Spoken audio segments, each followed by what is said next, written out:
Myself, but today I'm going to be speaking about beyond the like button and the application of social identity theory to design. So I appreciate you all for coming out, braving the traffic, spending the fourth birthday? Fourth birthday, eat a lot of cake or else you're going to get sent home with it. First, I also wanted to start by singing happy birthday, right? We want to do that? No, we don't want to do that. Don't worry, I'll do it by myself. No, I'm not going to do that, but I appreciate you for braving the traffic and coming to a talk that actually had the word theory in the title. I know that can be hard to do as well. And I'll try to explain a little bit more about what theory is and what I'm going to be talking about in the next few slides. But first, I'm going to give you a little bit of background about myself. I am a research director, but what I really do is research, UX research, user research, interviews, usability testing, contextual inquiry, UX assessments. For a Philadelphia-based design firm, we do digital design, we do development, and we too are hiring. EY Intuitive is the name of the company. It would be preferable if you would be willing to relocate to the Philadelphia area at this point, or if you're a very trustworthy person and you can prove that you can work remotely. But we're hiring engagement leads, developers, front end mostly, and researchers, as well as visual and interaction designers. So if you're interested in that, you can talk to me after the program, but we are definitely expanding. My background is in communication and psychology, so that's why I'm here to talk to you today. And originally when I reached out to Jim and Will and I asked if there were any speaking opportunities, I had just submitted my book on the application of psychology to design, Design for the Mind, for publication. That was in January, and I still don't have a book out, but I'm here talking to you today, so it's cool. And I've actually done a book signing at a bookstore without a book. So it's gonna work. I promise you, it's gonna work. It's not about the book. The book was a nice to have. I'm why I'm here though. Yeah, so I'll tell you more in a little bit about why someone would even want to write a book on psychology and design. I didn't think I'd be the guy to do that either. But in the end, I started writing about it, and it's something that's really passionate and I'm interested in, and it just seemed the right thing to do. Why not write a book? I'll talk about that later. Some other things that I regularly do, I wasn't going to mention, it's not on the slide, and I tend to stick to my slides really well, but I also have been talking and writing a lot lately about addressing the culture of alcohol, promoting alcohol use in tech, and I wanted to give a really big thank you to NoVA UX without me mentioning it in any way, shape, or form, just providing my favorite soft drink and a really good variety of soft drinks, which is something I don't see at a lot of events. And I'm not here to lecture anybody, literally wasn't on my slide or meant to bring it up, but I'm impressed and I'm happy. So thank you. And that's a personal passion of mine. It is something that I do speak about. If you, your company, or your group are interested in learning more about that, I would love to talk to you about that after the program as well. And then, of course, you can follow me. That was already up there at Victor Yako. Feel free to tweet. I will follow you back. So let's talk a little bit, though, about tonight and what we're going to discuss. So first, I'm going to attempt to convey to you that it's worth your time to learn at least a little bit about theory, a little bit about psychology, and how we can apply that to our design and our design thinking.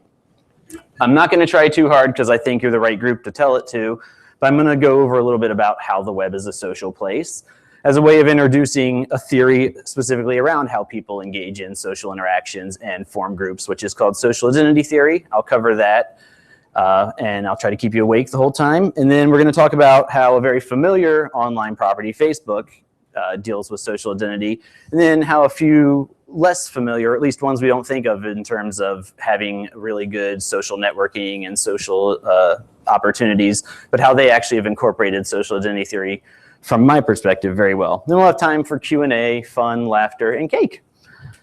All right, so first let's talk about, anybody have any questions at this point?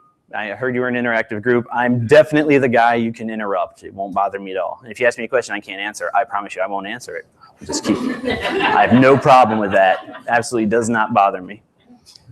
All right, so let's talk a little bit about first theory. It's a cumbersome word. It's a small word, but when people say theory, a lot of people tune out. And I agree with you. Academics have made writing and talking about the word theory relatively unapproachable. So I look at it as my job to try to be sort of a bridge or an ambassador between theory. And all theory can be thought of in a layperson's term is a good idea that's been tested that explains something. So that's a theory. It's nothing more than that. There should be no real mystery. When somebody's putting forth a theory, it is a good idea. And so I'm going to be talking about some good ideas today, or one in particular that has withstood the test of time.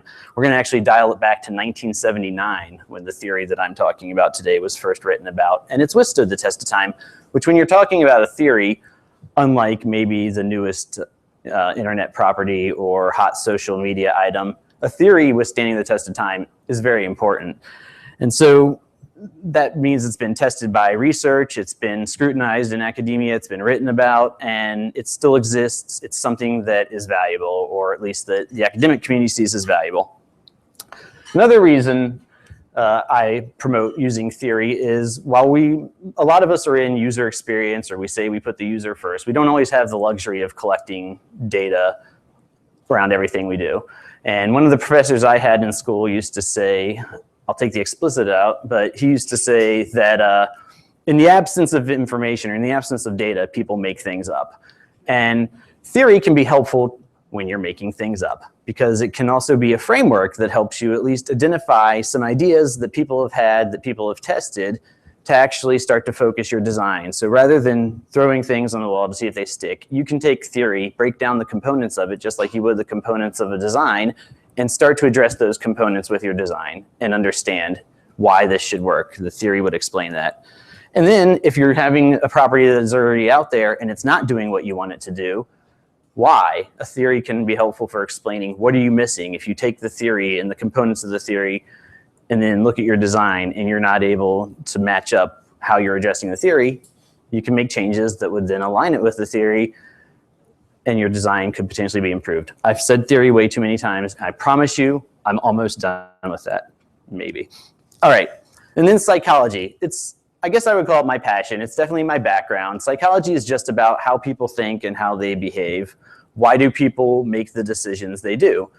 And that's also why I was able to write a book about it, is because it's a whole broad range of topics. So it covers behavior, it covers cognitive, which is thinking, it covers education, family, health, clinical, which is when you're talking to a psychologist or your psychologist is listening to you. That's all under the umbrella of psychology. And there's not one right psychology theory or way of going about it. So that's another thing that I like to say is, I have ideas, I have theories that I'm familiar with, that I'm comfortable with, and that I would recommend, but I don't have the only answer or the only correct answer. And so try them, break them apart. You would break an academic's heart by doing this, but take one theory, take another theory, and then only take a few of the components and combine them and make your own theory of whatever and design around it and make it work.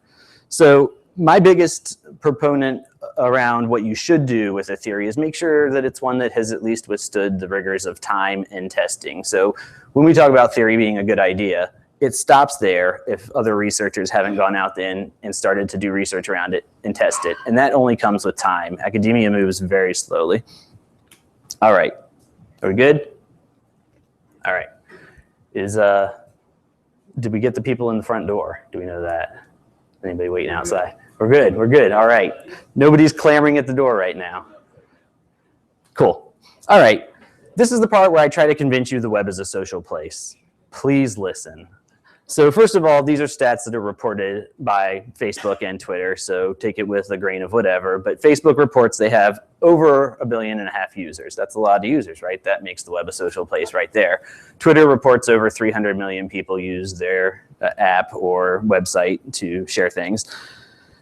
And interesting to me, Pew Research has found that over 50% of adults, so mature people, are using at least 2 forms of social media. So it's really ingrained in our society. There isn't much argument that one should have to make that social media, social sharing, social interactions online are basically the norm. And then there's also a whole lot of blogs. I can't count them all, but there's a whole lot of them. Social media plays a really important role around how people make decisions, around purchasing, around where they get their news and information from, around reviewing purchases so that others can come on and make those decisions. And so what that's all led to really then is the expectation that everything should be social, but maybe not the understanding of why. And so these are completely fictitious quotes, but they're not, from meetings that I've been in with people who are top level executives where they work, and they bring us in to fix their problem or create a new property. And so it might sound something like this, like a telecommunications management portal where you think of your Verizon cell phone bill, but for your business, so even more boring. Well, I want this to be the Facebook of where people come on to pay their bills. Okay, well, why? Do you want people to share status updates around their telephone bill payment? How does that work? Well, it's because social is the thing to do. It's where we're at. If we're not doing it now, we're behind the curve. Banks, fintech. I'm sure there's a lot of people in the room that are probably familiar with or working in fintech. I do, at least a lot of work with banks and financial advisors, and they're always trying to figure out, how do we make this thing social? And so one of the best ideas I've heard is around tweeting, of course, because everybody's going to want to tweet things like, I just overdrew my account, hashtag I'm broke. Those fees are really racking up this month, so why would we want to tweet about our bank account? But maybe there is some type of social interaction that we want to have around our bank account, and we need to understand that. And social identity theory, which I'll talk about, is a way of understanding how we can start to address that and think about better ways of accounting for social interactions, regardless of what the property is. And then the bottom one is one that sort of, it irks me the most in terms of, it's the flippant thought of, I don't use social media, but the young people do. And there's not that understanding of, well, why? Okay, they're not just using it because it's there, at least not according to psychology and not according to principles of psychological theories, which would say we sort of have a reason for everything that we do. And so if we don't understand that reason, and we don't actually design to address those reasons, then we're guessing, and we're not going to be as effective as we possibly could be. So yeah, sure, maybe all kids will use social media, but there's actually a reason why that we need to go beyond the assumption that, oh, they just will. And that's the problem, right? There's no one size fits all for designing a social interaction. It isn't just putting a like button on things. Facebook did that. It worked really well. And we have that option at all times, but what can we think about in situations that we design for that are specific to us, that are unique? And how do we design interactions that will really help our users achieve their goals, which is what the principles of psychology and social identity theory that I'll talk about will suggest. It's part of human nature to want to be social, and why. So let's go from there to actually talk about that. Any questions at this point? Anybody want to shout out? All right. So a little bit of a background is that originally social identity theory was hypothesized, written about by Tajfel and Turner, two researchers in the late 70s who were looking at the studies they had done around how people form groups and how people form connections with each other, and then also how they exclude other people. And what they realized was that, according to how they were interpreting their research, people aren't just making decisions as individuals, but they're actually engaging in a lot of groupthink. They're making decisions based on what they called group identity. And they weren't saying we're all a mass of sheeple or people that just follow other people around and do whatever we're told. What they were really saying is this is human nature, and there's probably an evolutionary component to it if you think about it, which is we thrive in groups because we can protect each other. Group A can stay up at night and watch over Group B while they sleep and do little silly things to them, of course, like put toothpaste in their hand. But then when Group B wakes up, they can watch over Group A and go hunting and share. So it doesn't mean to say people engage in groupthink and people do things as groups and they look to form their identities as parts of groups. It does not mean that people are brainless and they're looking for other people to follow. It means it is an evolutionary necessity that we start to identify people we're comfortable with putting our life in their hands. Now we fast forward thousands of years later or whatever, and we still have these traits. We still have groups. How do we understand, though, what are the modern people's needs around social identity and forming groups? And that's what these psychologists and researchers started to do.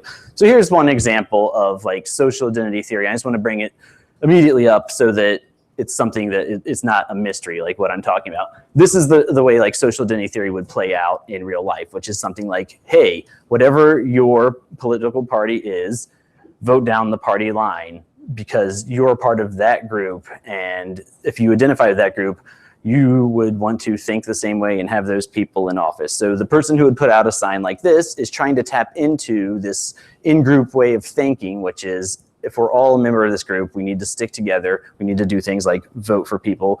And then a more recent, I don't know if you guys are aware of any kind of like political races that are happening right now, but one that was pretty recent was this tweet that was really one of the candidates, Jeb Bush, trying to sort of motivate his base by saying, I'm a better member of this group. I'm a better Republican than my opponent. If you identify yourself as a Republican, you'll identify yourself with me. And so that's another example of how trying to tap into social identity theory. And I'll talk about why we would hypothesize something like that would work. We know that didn't work, right? We're at that part. And I'll talk a little bit about it then through the lens of two people you might be more familiar with. So who are these guys? You know, question for the crowd. Yeah, that's right. Here's my favorite question to ask. Who in here uses a PC? Nice, that's good representation. All right, is it because you have to? Yeah. And so I'm going to assume the rest of you use a Mac, right? All right, so the two big components of social identity theory, it's not going to blow your mind, I promise you. The two big components of social identity theory are called self-categorization and social comparison. I'll walk you through how we do that through the lens of these two guys that we became familiar with a few years ago. I'm getting older, and so it's more years ago, and I don't think they're around anymore, at least as these two characters. But you know, we all know, it doesn't look like it's reflected in the crowd today, but somebody who uses a PC is obviously stuffy and very traditional, dresses in a suit but no tie. And then Mac is too cool for school. He's probably got sleeves of tattoos underneath his shirt, definitely wearing skinny jeans, not giving a crap, right? That's Mac. So what do we do? What is self-categorization? In social identity theory, what the researchers found through their studies and through their thinking was that the first thing people do is they categorize things, right? They want to put order to things. So you categorize yourself and others. So I look at myself and I say, you know, I like skinny jeans. I like sleeve tattoos. I like, you know, being too cool for school. And so also my work gave me a Mac, so I had to be one. But so you categorize yourself and you start to identify what are you aligned in. And you don't just do this around the computer you use. You do this in all areas of your life. It can be religion. It can be the food you eat. It can be what museums you visit, your musical tastes. And you start to categorize yourself and others so that I know, okay, there's the Mac category, and then there's certain traits that put people in a PC category, and you start to categorize other people. So that's the first step is, and whether you want to admit it or not, you know, you do that. If you looked at me, you would probably think I'm a Mac or a PC. If I didn't have this sitting out in front of you, you'd think one way or the other. And then when I proved you wrong, you'd be like, oh man, I thought you were stuffy. But I'm just kidding. Oh, come on. Never mind. All right. So anyway, so that's the self-categorization piece. The next piece then is social comparison. And that's where you take the categorization that you've done and you actually do something about it. In your mind, at least, you form groups. So you know from assigning certain categorical traits to people, you are a skinny jean wearing, tattoo covered, hard rock listener person. You are in the Mac group. I'm in the Mac group. Now we are together in what's called in-group relationship. Then you look at other people who are categorized as in the PC group, and you define that as your out group. And what's really important about that is we start to do things. This is what the hypothesis about social identity is. You've developed your social identity, and now remember, there's going to be 10, 15, 1,000 groups that you eventually categorize yourself to, right? And it's going to depend on the situation. If you're at church, you're going to belong to a very specific group at that moment that you strongly identify with. If you're standing here today, you might have a different group. If you are out shopping at the mall, that might be a different group. So these identities, they float around, but they're contextual in that you're in a given situation. So what is the strongest identity to tap into? And then you look for ways to strengthen that identity with other people who you consider in-group, and you look for ways to differentiate yourself from out-group. And I'll have an example later, but one of the easiest examples is around things like sports. If you are a Washington Redskins fan, you do your best to make sure people know you're not a Dallas Cowboys fan, right? That's not something that people are gonna like try to straddle the fence on or be on both sides, right? You hate the other group. And that is called an out group, and that's the behavior you want to display is so that your other in-group members accept you and embrace you more, and it strengthens your ties, and that the out-group people are propelled away. And that's also an evolutionary thing, which is being accepted by your tribe and then also keeping other tribes away and understanding that your space around you is protected. All right, and so that's what happens then, is that we reinforce these identities as we go through self-categorization and social comparison. And that really, it's oversimplifying the theory, but that's my job because I don't want to overcomplicate the theory. It's taking the two most critical components that I believe designers and people who work with products that people use and want to add a social component to need to think about, which is how are people categorizing themselves either before they use your product. So who are the people that are using your product? How does your product help people categorize themselves? What is the context? Are you tapping into or able to tap into a specific type of social identity? And then who are they comparing? Who are other in-group members that they can bring in through your product, or who are out-group members that you can say, hey, using my product makes you less like these people? And I'll try to make it more concrete by bringing in something that most of us are familiar with, Facebook. I can't say we're all on it. I do know people who are not. And I would say that in a nod to my title, even Facebook knew that they had to go beyond the like button, and recently with introducing many more reactions, as they call it, is one way that they did that, to say, we have other ways that we want to interact with people besides just liking what they say. So Facebook, this is me.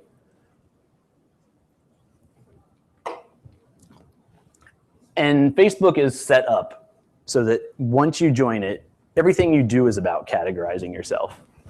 Here's an intro. Who I am a research director. Where did I go to school? Where do I live? Where did I grow up? That's all categorical information. Over here is a list of categories that tells people and myself, what am I into? Are there certain events that I like? Are there certain books that I've read? Are there TV shows that I'm into? All of this populates data that's categorical, that allows me to create a stronger social identity around who I am, so that when other people come along and look at my profile, they know who I am. They know if I'm in group or out group. And then from there is where the influence starts to take place. If they identify themselves as in group, they can see the things that I like and the people that I'm friends with. And from there, they can try to expand their social network as well. So if they see that, if you go onto Facebook, and that's the social comparison piece then, is they're comparing themselves to me and they're comparing themselves to other people. So if you go on and you see that you have 20 friends in common with me, it's gonna prompt you to look and see, who am I friends with that you are friends with, and how do our relationships relate to each other?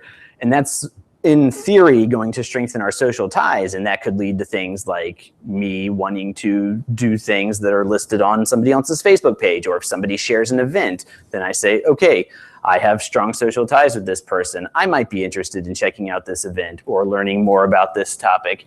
And the thing about Facebook that's nice in terms of how it accounts for social identity theory, by the way, I should mention this up front, I'm not saying that Facebook is actually explicitly doing this. I can't tell you that Zuckerberg sat down, and I don't know him like that. I can't tell you that Mark Zuckerberg sat down with social identity theory and said, yes, I'm accounting for these. What I can tell you is that Victor Yako sat down and said, I can identify some social identity characteristics in Facebook. And I can also share with you some actual research that's been published in academia around social identity theory in Twitter and other online properties as well. So there is research that supports the fact that people are developing and expanding their social identities through online properties. So anyway, what I was going to say though is that the beautiful thing about Facebook, from a Facebook attracting more users perspective, is you can be diametrically opposed to somebody and still use the same Facebook as them, right? You can have all the groups and all the friends and all the likes that are completely different than the next user, and you guys can never cross paths. And you can both use Facebook and both be happy on Facebook, or you can block them on Facebook.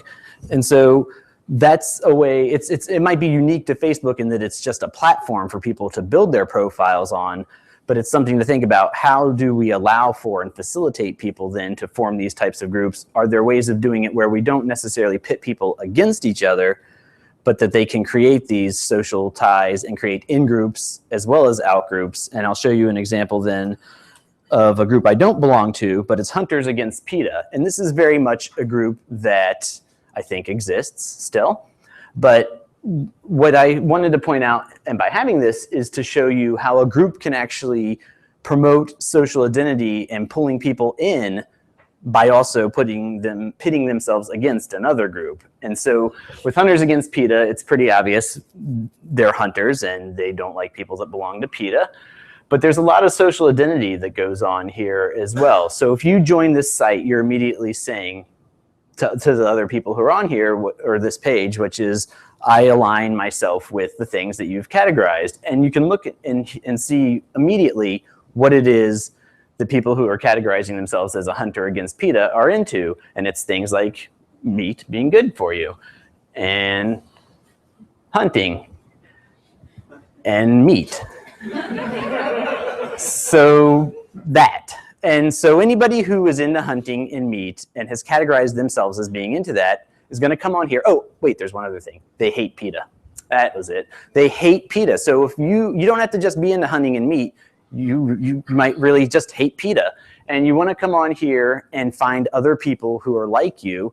This page is for you. And now PETA can coexist on this platform along with these people just fine. But I called out an example here too. I didn't have to make this up. This person actually said it, which is PETA set up a tent at a university, and then she finishes that saying, read the article on what they said, freaking psychos. And what I wanted to call out was that type of language. That's very much us versus them language. That's in group. We are the people who are not freaking psychos. PETA is freaking psychos. That's divisive language in a way that supports your group's cause, because nobody wants to be the freaking psycho. So actually using language like that is a sign that group ties are being strengthened. People are coming onto this page and they're making statements that will then, the people that agree with that statement feel closer to this person and maybe see that they share other interests, and maybe they're going to start dating in the future or something. So you never know where a statement like that could lead. But it puts PETA in this light of being freaking psychos, and it really highlights the fact that they are out group. They are not part of who we are. All right. Any questions on that? I think there's recipes if you're interested in joining the page. Go ahead.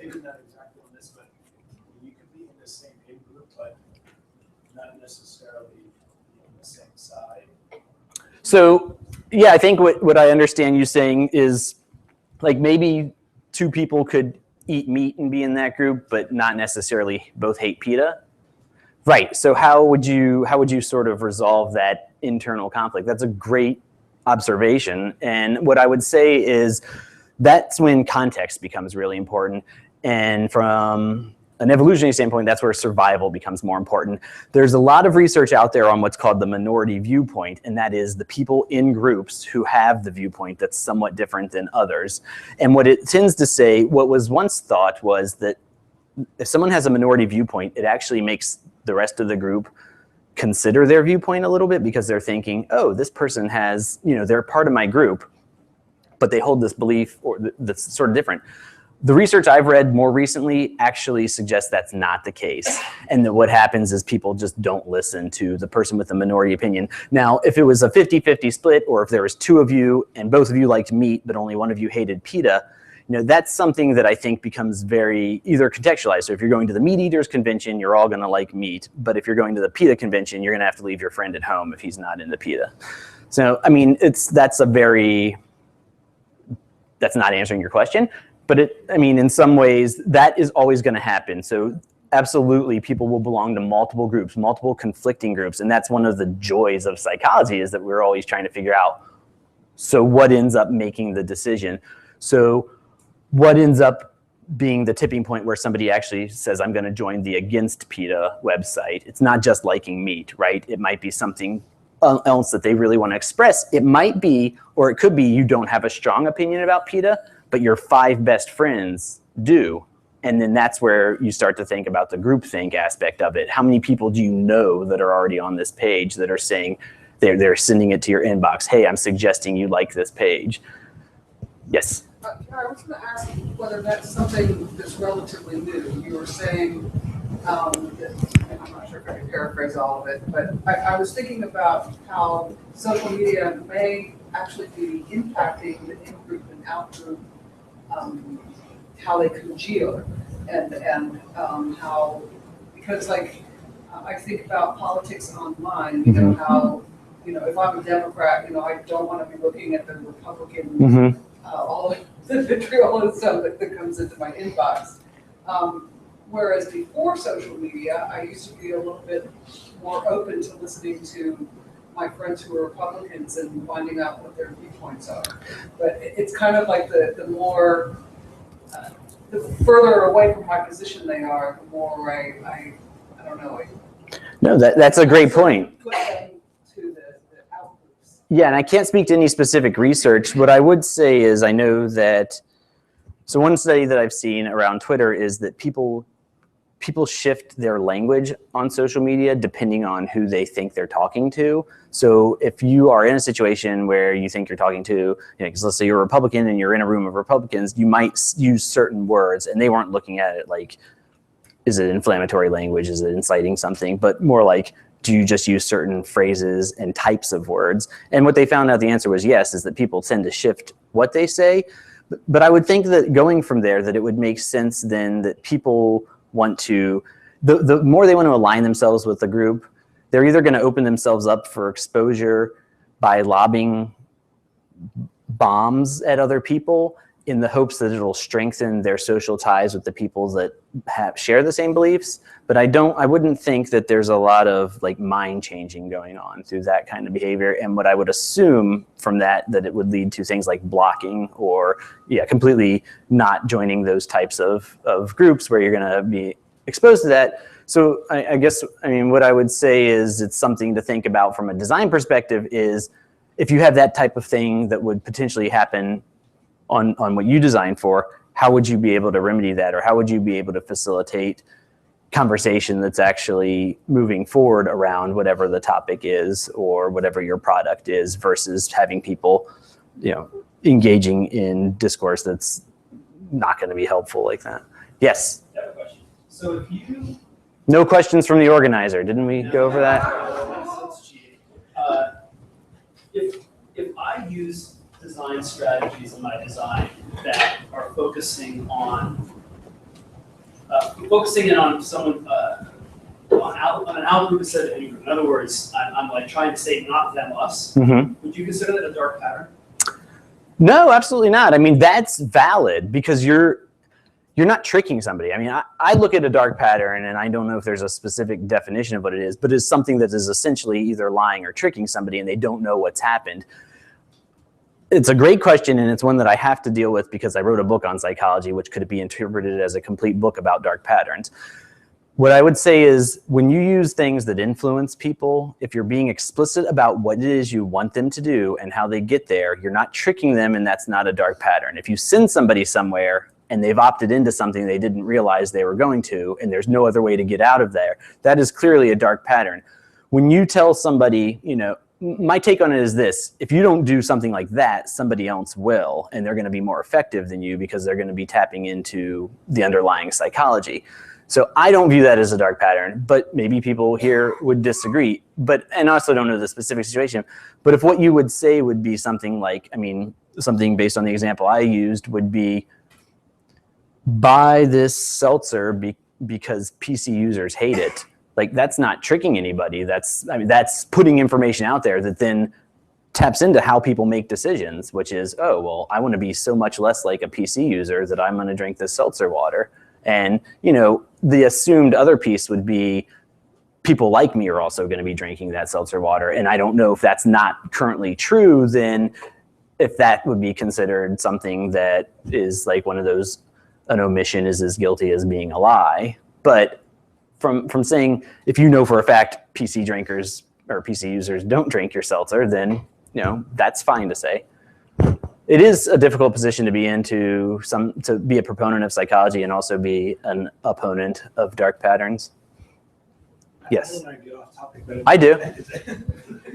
It sounds like a lot like repositioning, is it? Like framing and, well, repositioning, like the example you're using, like for example, aspirin and Tylenol. You know, Tylenol came aspirin, if you take aspirin, you'll bleed and this and that.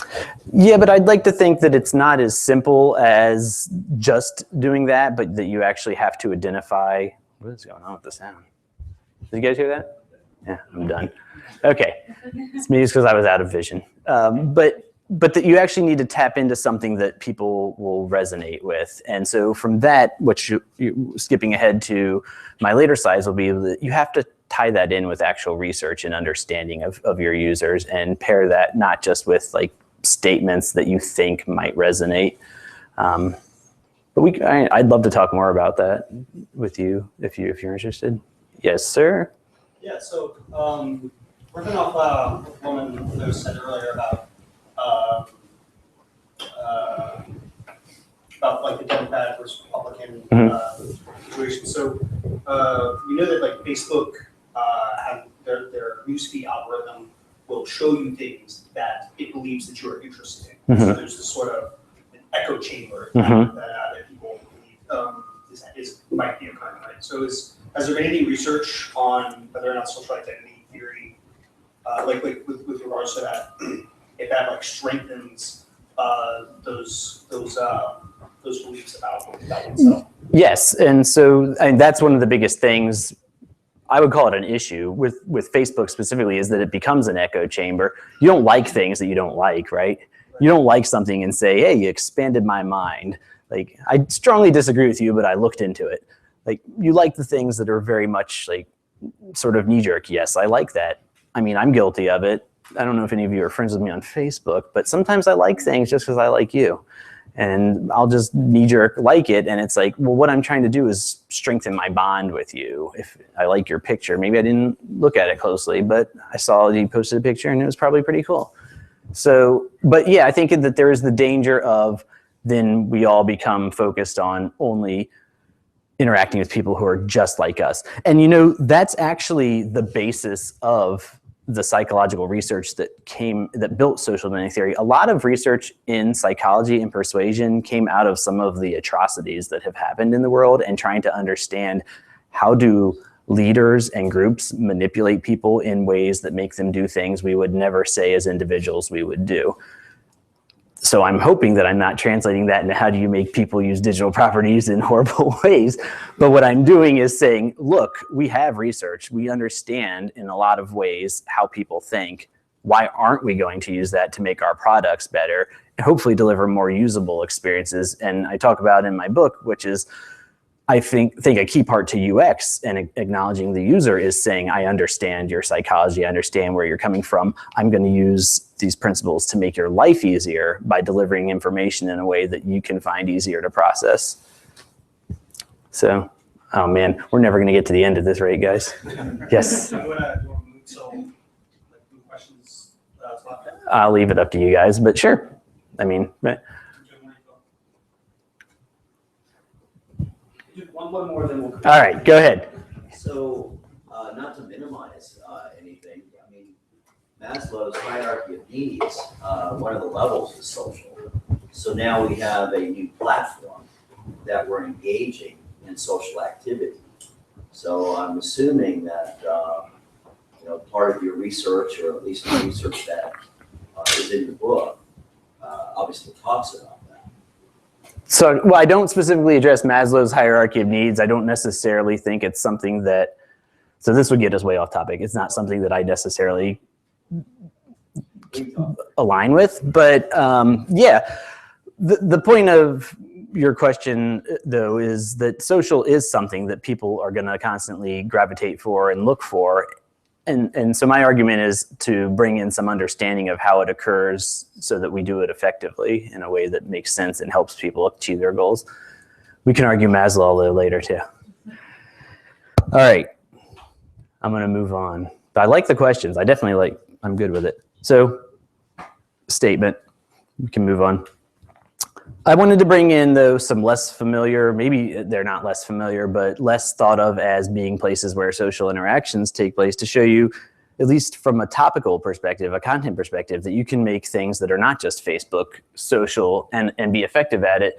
So is anybody here familiar with Mendeley? Does anybody use that? So this takes the exciting topic of journal articles and academic research and makes it social. But it does a really good job of it in a way that what it allows people to do is to first categorize themselves. So you categorize yourself by saying who you are and what you do. So maybe I probably signed up for this in grad school, and so I was a student at Ohio State.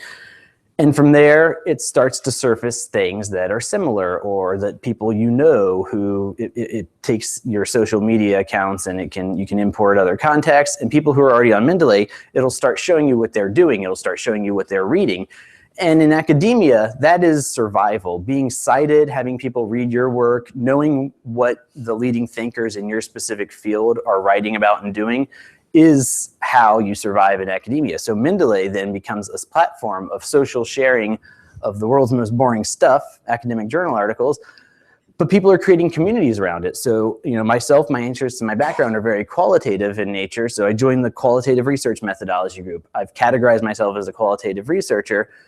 And I know that the people who are in there now, I can compare and say, they are also qualitative researchers. We're in the same group, but maybe they're reading stuff that's different because qualitative research spans tons of different topics and tons of different researchers are engaging in it.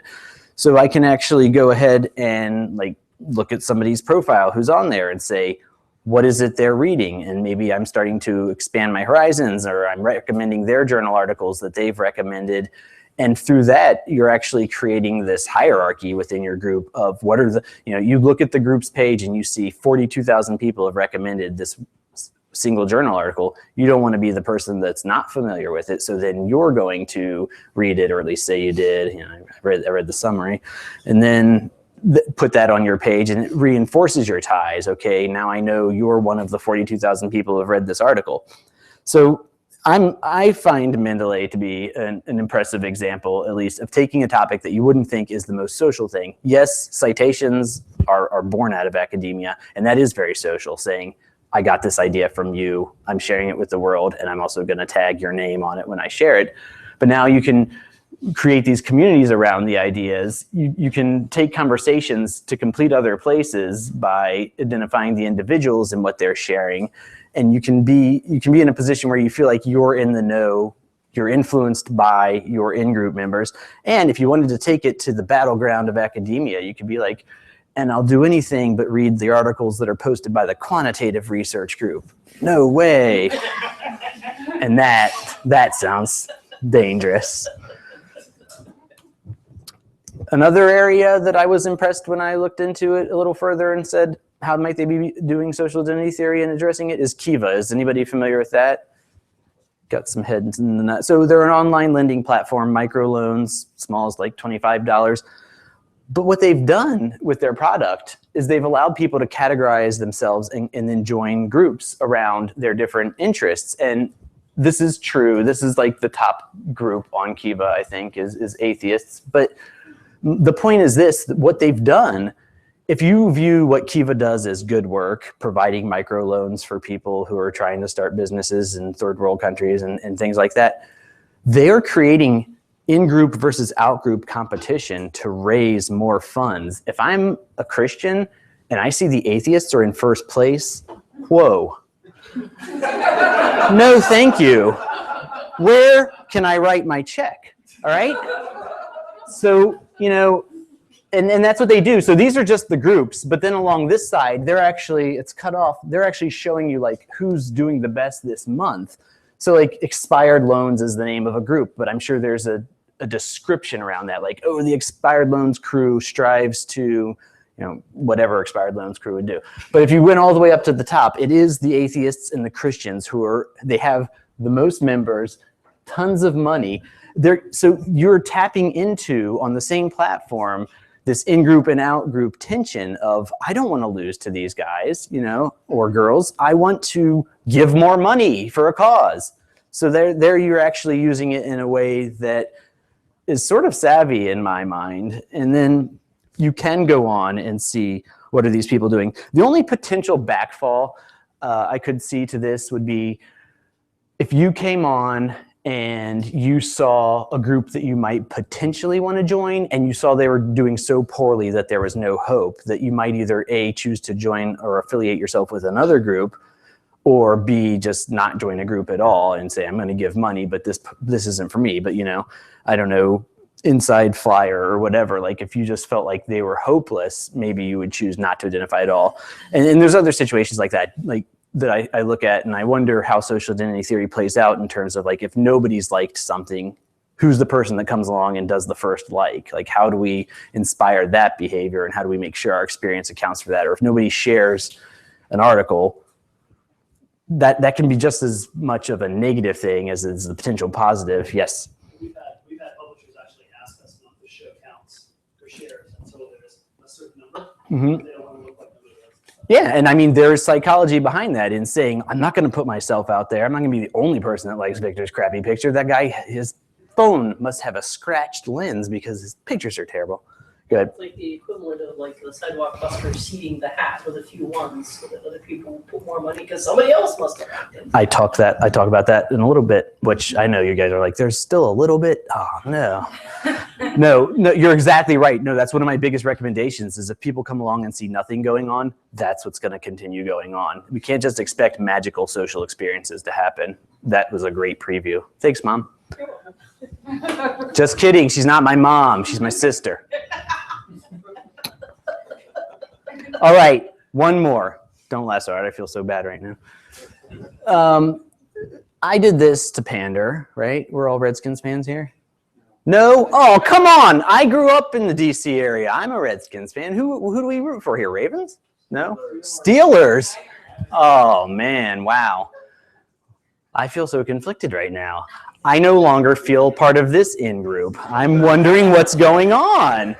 Okay, so this is not doing the job that it was supposed to, but okay, sports really is one of the ultimate, at least in our society and how we put it on TV and we talk about it in the passionate language we use, where in-group and out-group comes to a head. And so using the team that we all hate, the Washington Redskins, we come onto their fan site and you instantly see like, this is their fan zone area. So on their site, they have a whole fan zone. They know their fans want to get online and do stuff, right? And so immediately, look, here's all our social media stuff. We want you to post on Instagram, Facebook, tweet about it. We will take you right there. We have an app because who doesn't need the Redskins on their phone? And we have a forum, so you don't even need to leave the site. You can start having conversations right here. And then it's cut off, but there's like fan-specific experiences. The Redskins are playing the Bengals in London this coming season, and you can get in on a package where you will travel with other fans. That's the ultimate in-group experience. You're gonna go to a foreign country with a group of people, and your strongest tie is gonna be the football team you cheer for. That's cool. And so this is really, again, just another example. This is a low-hanging, easy example of when you think about people who are fans, people who are fanatical, what is it, how can you tap into that emotion? How can you really give them a place to play on your property if that's appropriate? Again, I'm not saying that a bank should make a place for bank fans to like share their pictures of with making a withdrawal, but is there an appropriate social experience for a bank? And then before I introduce this slide, I have to ask, I know I'm going to find this person someday. Did anybody here ever work for Social Grocery? No, I know someday I'm going to find that person. They're going to beat me up after the presentation. But I wanted to give you an example of a social experience that just didn't work. And I don't think it exists anymore, but thankfully through horribly grainy screen captures, I do have this. You can Google it and see if it does work. Social Grocery was not working. And the reason it's not working is because it's not very social. And I think it points exactly to the issue that you brought up, which is I'm not going to say it doesn't happen, but who here tweets from the grocery store about what they're getting in real time? Who runs to Facebook to say, what's your favorite vegetable? Tomatoes! Now what? Wait for the likes to come in, of course. Wait, tomatoes aren't a vegetable? Ah, I'm wrong. So Social Grocery, though, while the premise might have initially been off, my big gripe about them is that if you were able to see this clearly, all these posts on their Facebook page are from 2014. All of their tweets were from 2014, 2013. If you went to their actual page, They had a few that had been made within the last month or two of the time that I was looking it up. The problem was they were not committed to being social. They were the ones who asked, what's your favorite vegetable? But they waited 3 years to ask another question. They've got way more likes than I do have friends on Facebook, but there's nothing going on in their activity feed that make people want to interact. So you can't just call something social and make it happen, at least not grocery shopping. And when you go on their site, what people were able to do, I mean, they even gamified it. You earn titles. This person is a store wanderer, but if you make more posts, I don't know what you become, checkout person and manager, parking lot attendant. But like the comment is Mrs. Dash rocks. I don't know where you go from there. So do you get a Mrs. Dash coupon? Because maybe that would inspire people posting. My point is this.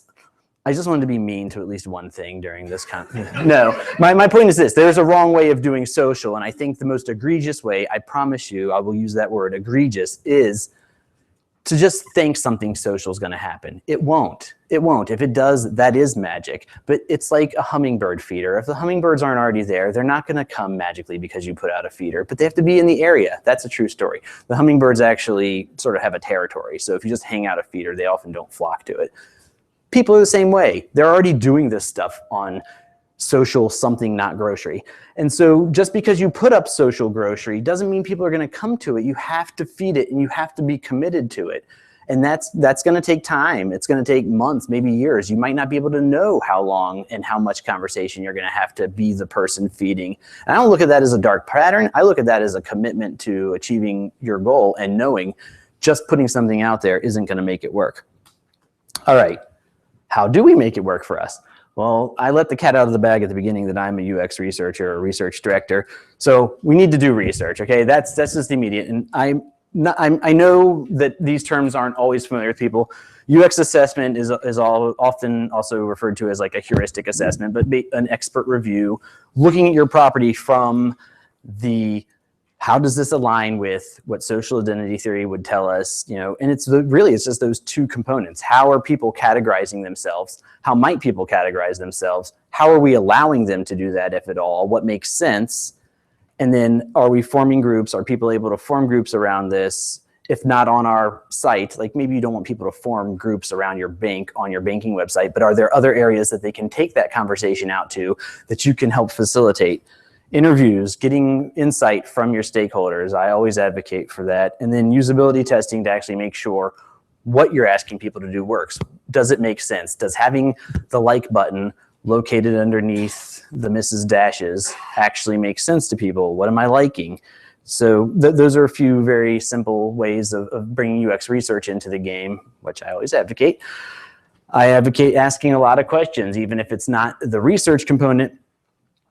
How can you create experiences? So does your product meet the needs of people in a way that allows them to do self-identification, do the social comparison? Are there causes or groups? Think of it from the way Kiva did it. You know, I think that is really savvy. And again, I can't tell you, I'm actually, if I had to tell you, I would tell you they did not sit down with social identity theory and try to figure out how they could align with that. But by showing groups what others are doing, they've created this tension of, I don't want to lose to these jerky atheists or these horrid Christians, and they're just going to keep giving money around these causes. How can you display what users have in common? That's probably something that's difficult for something like a bank to do, right? Because you're dealing with a lot of financial information. You're dealing with a lot of information that has a lot of regulations around it. So you can't just display, hey, you're in the 50K and above balance club, or you're in the you just paid your third overdraft fee club. But are there things that you can surface that will allow people to understand, look, I'm more like so-and-so, and that means I should engage with them around this product, and it will strengthen my ties. My use of this product strengthens my ties. Understanding how users engage your product, understanding the common experiences around your product, and then understanding really what a meaningful social experience looks like. So is simply liking something a meaningful social experience? Yeah, who answered that? That was good. That was a good answer. That was the right answer. Maslow and liking. I'm coming back to you on that. No, but that's right. A like really doesn't, it might be a very superficial way of strengthening your tie to something. It's the Tinder of liking things. But really what it could do, what a like could do, it tells you on the back end a lot about what somebody is doing because they're liking things. And now you can say, well, if you like this, you might really like this.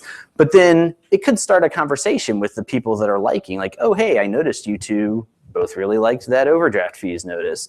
Why don't you think about meeting up sometime, or presenting people with opportunities to really strengthen their social ties in a meaningful way? But the like is like the soft opening that is not a huge commitment. I mean, I'm definitely the same way. I like things way more often than I comment on them, because a comment is a real commitment. And then it also exposes you to what other people might say about your comment. Yes? Question for you though. So with a lot of these, obviously we think a lot about social tools. The whole idea of like expanding likes to be, I want to like this, but it's someone's funeral, so it's like I want to support it, but I don't really want to like that you're dead. You know, so that kind of somewhat awkward mix of emotions sort of thing. Seems like it needs a little more meaningful than just a passive glance at something. I would agree with you. So yes, definitely. Given the reaction and what that is, I would say it's still soft, right? It's still just a click of a mouse, which is ultimately all it is. But it's acknowledging, I think it's more on Facebook's end of acknowledging that people want to still have the ease of the interaction, but they want to express something that actually reflects the way they feel. And ultimately, I would love to see, and I'm sure there will be research in the coming years on it, about how this transition to a broader reaction. And if you also look at just like how different properties like Slack expands their emoticon options, that people are expressing themselves through those types of things. And so I think what Facebook did was a really good acknowledgement that a like doesn't summarize how people feel. I'm just thinking of the actual behavior and the level of commitment between going a step further and like calling somebody because they just posted that their grandma died or whatever. So there are different levels. And also, where is it appropriate? If I'm in your in-group, it's appropriate for me to press the sorrow button when you put that. But maybe I don't really know you. I mean, I might not even know you in person if I'm your friend on Facebook, but I can still express that. And that should strengthen our tie and in some ways let you know that, okay, I support you through what you're going through. And what would be the underlying psychology of that is, okay, I would also assume you would support me if I was going through something, at least through the interaction of if I posted it on Facebook, you would then have a response. And that's a way sort of building reciprocity among people, which is it's a different topic. Do you guys want to do a reciprocity talk real quick? Oh, come on. All right. So what are your competitors doing? I'm not afraid to say we don't reinvent the wheel each time, and I don't think we should. What are our competitors doing that works? And also, really important, what are they doing that doesn't work? Let's not be the next social grocery, okay? So let's learn from them. I swear I will one day meet somebody that works for them. And how can people discuss your product? Is it legitimate to even think that that's some types of behavior that's going to go on? People are going to talk about it. And then you ruined it, but thank you. I actually really appreciated it. That it's seeding the conversation, making sure people know what we do as designers, what we do as people who create products and put them out to the world. It's really cool, and it's really not what a lot of other people do. And we have to show them the okay way to behave. So putting a like button on something is okay, and the fact that it's there makes it a possibility.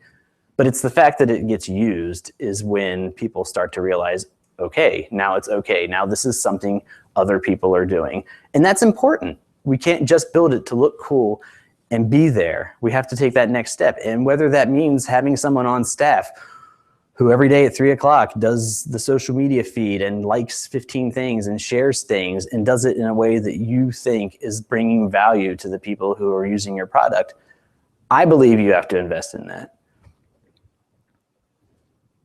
Yes. I really just said something I think is probably obvious to a lot of people, but it's just, you know, to me, I'm always just amazed at how like they've done some things really, really well, like in terms of, I think, doing reinforcing some things in the platform, like obviously counts are a certain form of proof to try to encourage people, but actually by putting people's names, right, it's actually drawing even further, like drawing, sort of creating more affinity between those specific individuals that you. That's the hope, and that's something that, yeah, is the, so I see what you like. I might not know you, but I see what you like. Now I click on the link, and if you haven't blocked me because of this presentation, I can see what you like, and I can see like everything. I can see the events you've gone to, and like I could be like the next day you could have a message from me in your inbox like, hey, I saw you went to these 3 concerts at this venue, and did you know this band that I think you'd really like is coming to town? Why don't we try to meet up with a group of people or something? So that's like the playing it out to its full beauty of how those types of social interactions could lead to something deeper. And in the end, what you would hope as the product owner also creates this tie to your product, right? Like, wow, Facebook is what's bringing me these interactions or these opportunities. I'm a lifelong member. I'm going to use it. I'm going to recommend it to other people and grow from there. So, but yeah, I don't think that's necessarily putting out the obvious. I think what it is it's how it works. It's very Do you know if purposeful. there's ever been any kind of research along the lines of like blind affinities like that are presented to the user versus like named ones? Like, so, you know, people who are high income earners are Oh, yeah. versus. Yeah, I mean, I don't know if this will be a direct answer to the specific situation throughout, but there's research, we assign a lot of meaning to like titles and what people are. So there's research, for example, where people were given papers that were written, and one group was told like this was written by a college student, and the other group received the same paper and were told it was written by a Princeton professor, and everybody said, well, this one is much better. So, you know, we start to create these attachments that we assign people that make them influential, and then we either say, yes, I think that is good because this Princeton professor wrote this paper, it must be good, versus this, you know, freshman wrote this paper, it's probably not so good. Does that answer your question at all? All right, maybe I just wanted to cite that study for some reason. All right, no, I mean, if what you're saying, I think I understand correctly, which is like, it's not even necessarily the name, it might be the title of, you know, 10 other people who like this singer liked this product. Well, yeah, why wouldn't I? Yes, there's a lot of research out there that shows that that can still be impactful. All right, guys, this is also my colleague Kieran, if anybody's interested in knowing. He's a great guy. He's somehow, I don't know if it's the unbuttoned top or the leisurely smile, is that he's like, his pictures end up on everything. I'm jealous. All right. And then what are the design opportunities around social interaction? So can you show people how your product aligns with their characteristics? How do you convey those interactions? How do you present them at the right moment, right? So I've worked with clients who actually provide a lot of opportunities to engage in social interaction through things like pop-ups and, hey, would you like to do this? But they do it too early. You really need to let people get into an experience and understand where they're at and start to develop their categorization. So remember, people are going to be categorizing themselves, especially if it's the first time they've used your product. That's sort of the first step to this is, am I a user or am I not a user? I need to categorize myself as that. And then from there, who are the other users? What do we share in common? So when do you allow them to start engaging in social interactions? And then the seeding and facilitating the conversation definitely is something that I feel like is a strong thing that we need to do if we're going to have successful social interactions. All right, I promise you this is the last slide. Evaluate and iterate of Kieran. Are users engaging in social interactions? So now that you've built this thing, now that you've tried to account for social identity theory, jump back on there. Don't just assume that it worked. What are your analytics telling you? Are people engaging in social interactions on your site? Do they make sense? Have you had your social grocery experience up for a few years and you've seeded the conversation? I mean, maybe I came along at the tail end. Maybe they had seeded that conversation every day for 3 years, and then I got there 6 months after they had called it quits because it just wasn't sticking, okay? Maybe that's not the experience people are gonna have on your site. And so iterate, learn from your lessons, and go at it again. Possibly, I would even make the statement, possibly think that social interactions might not be appropriate for all products. We already did Q&A, like sort of through the whole thing. No, but if there's more Q&A, we can do that. I did want to I have one more slide. It's the only salesy thing I'm going to do today, but this is my book. It has a beautiful cover. Morgan Nepper, who is a designer I work with, designed my cover. Manning Publications is my publisher. I have bookmarks if you're interested in me handing you one afterwards. It's also got this coupon code on it that you can get 39% off. And the book has been shipped. It is sent to the printer like 2 days ago. I know, isn't that magic? In February, I'm lining things up to talk, and in June, it's still not here, but then all of a sudden, it would have been here. Anyway, so I'm really not here to sell my book that much, but if you're interested, I will give you a bookmark. So back to the Q&A time. Oop, sorry, your flash was slow. All right, okay. I don't know, I'll leave it up to you. I have no idea how long I went. How did you like social media when you were writing your book? Did you do the Manning style where you would do a chapter and then people? Oh my gosh, yes, great question. So if you're not familiar with Manning and a lot of the technology book companies like O'Reilly, they make you do this awkward thing that's for an author the equivalent of standing in front of people with just a towel wrapped around you. I'm not kidding.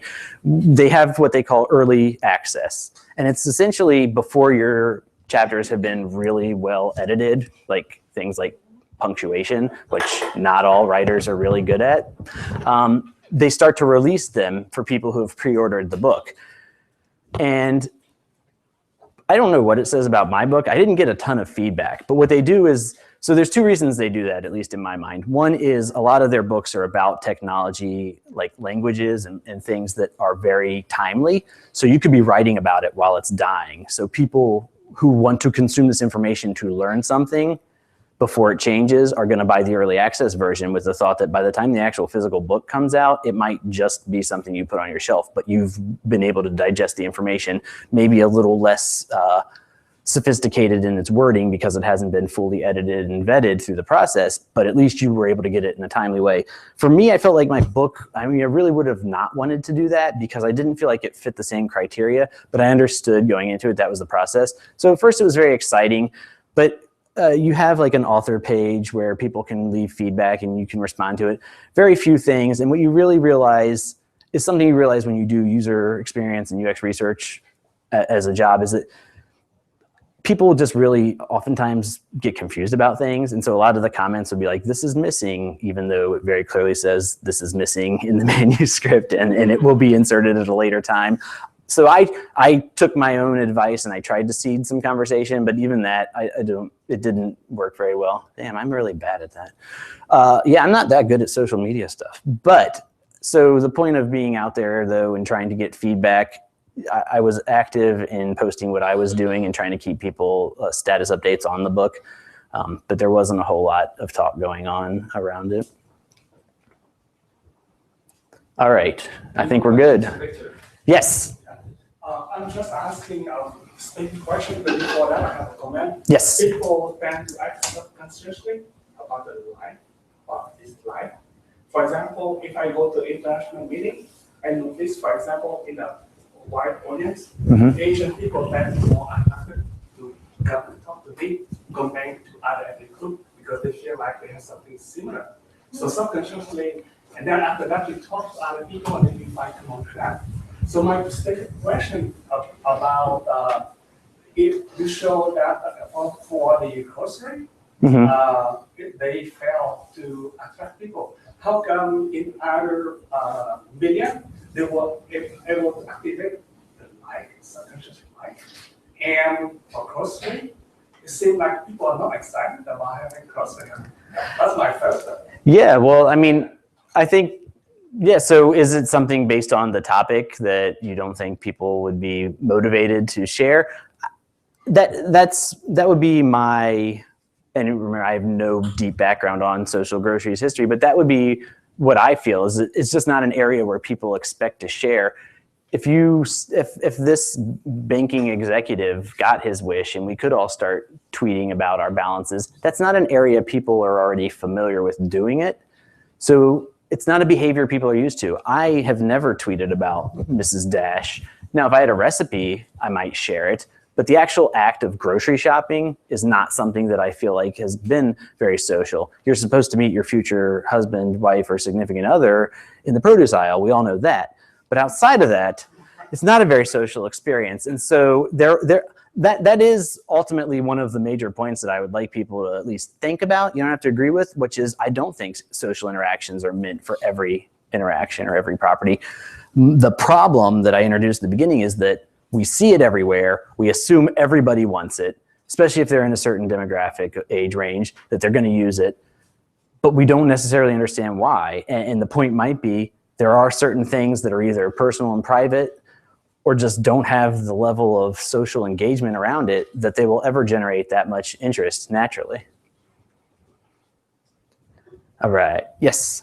Yeah, I read Guy Kawasaki's book on the art of social media, and I thought it was very good. And we actually executed a strategy that he kind of lays out in there. And one of his lines is, resharing is caring. And that's the highest compliment that you can receive in social media. And I believe that wholeheartedly. But at the same time, you know, long time ago in my career, I was part of knowledge management, which is kind of phased out now, or at least I think it has. And getting people to interact within the organization that they work for. You would think it would be natural. You think they would be incentivized to do that, to grow the entity. But they weren't. They wanted to be anonymous. They wanted to hold on to their knowledge because they were afraid if they shared it, they would lose power. So I don't know. I just, a lot of the clients that I work with, I just tell them it's an experiment. Mm-hmm. We have to just try things. And like you said, look at the analytics, see what's working, drop what's not. Yeah, I completely agree with that statement. And it sounds like we've sat in some very similar meetings, me from more of the consultant side saying, hey, why is our 200,000 plus person company's intranet generating no traffic in discussion? And it was the reasons you said. It was these, well, you know, we get paid for getting patents. We get paid for our ideas. And what the company wanted was, hey, we have some serious experts on these topics. We want our junior staff to come in and feel empowered to ask them questions. We want them to know if you're located in the DC area, but the expert is in Japan, that you can still connect through the internet. And that absolutely wasn't happening. And we weren't able to like see the project out, but you know, some of the ideas we wanted to bring in were around things like gamification and really showing through a profile how you're contributing to the community. And also try to remove some of that, like, oh, I'm a junior staff. I'm not comfortable like exposing the fact that I don't know everything to senior staff. What I think it really highlights is how difficult it is, and that it is often an experiment, that even if you know, okay, if I can get people to self-categorize and create groups, they might simply join the group and never contribute, or they might not get to that point. You know, we talk about, do you just make it company policy that people have to post? But does that doesn't lead to something, an embracing of something, and then actually effectively using it, it can lead to resentment. So that's a really great point. And yeah, I've seen that playing out, in especially around large companies and intranets and not being used very effectively. Yeah, I think it can definitely be serving a shout out to what's going on with your company culture, that people are afraid to open their mouths in public. Definitely. And something, yeah. So like on Facebook, you know who's looking at your comments for the most part, is your friends and your friends of your friends. Maybe that's, and that's something else that actually with one of the projects that your comment made me think of was that we heard, well, there's already places people are going to do this. They're going on Facebook, or they're looking for the expert's opinion on blogs that already exist out there. Why would they want to do this in our company's intranet? Well, it's what the company wants you to do because they want to be facilitating that knowledge sharing and growing their employees from within. How do you show the staff and the employees that that's where they should be doing it? I don't have the answer. I just like to ask a question. Any more questions? All right. Big thank you, Victor. All right. Thank you guys for having me. I appreciate it. We're going to switch slides again, and I'm going to grab his, I don't need his mic. We're going to cut this cake.